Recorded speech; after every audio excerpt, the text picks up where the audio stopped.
नमस्कार, मी मुकेश जमादार। तर मित्रांनो, काही दिवसापूर्वी आपण न्यूजला बघितलं किंवा आता सतत न्यूज येत राहते की एका महिलेसोबत असं झालं, स्त्रीसोबत असं झालं, शाळेतल्या मुलीसोबत असं झालं। तर आम्ही असा विचार केला की आपण समाजासाठी काय करू शकतो।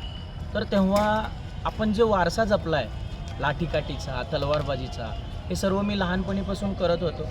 माझी वाईफ स्वतः NCC कॅडेट आहे। NCCमध्ये त्यांनी डिफेन्स शिकलं आहे थोडंफार। त्याच्यानंतरनं हा मानस आहे, विद्यार्थी आहे, तो केरळमध्ये जाऊन कलरीपटू शिकून आला आहे। तर आम्ही तिघांनी असं ठरवलं की आपल्या सोलापुरात कशाची गरज आहे, आपण सोलापुरात काय करू शकतो। तर आम्हाला वाटलं की आम्ही महिलांना, स्त्रियांना व मुलींना दानपट्टा, कलरीपट्टू, तलवारबाजी, लाठीकाठी, डिफेन्सच्या टेक्निक, अशा टेक्निक शिकवून त्यांना आपण सशक्त बनवू शकतो, जेणेकरून ते आजूबाजूच्या वस्तू वापरून किंवा स्वतःतला एक आत्मविश्वास जागा करून त्यांच्यावर येणाऱ्या संकटाला मात देऊन पुढे चालते।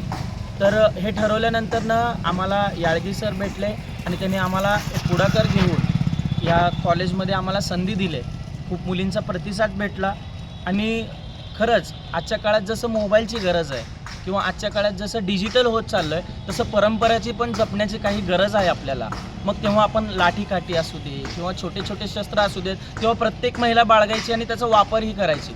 मग तसंच आजच्या काळातल्या मुलींना खूप काही करण्याची आवश्यकता नाही, फक्त छोट्या छोट्या गोष्टी आहेत आयुष्यातल्या आपल्या काही जे आपण दैनंदिन जीवनात जगतो। जसं 15-15 मिनिट आपण मोबाईल सोडून जर 15 मिनिट स्वतःला दिलं तर आजची महिला सक्षम होऊ शकते, असं आमचं मत झालं।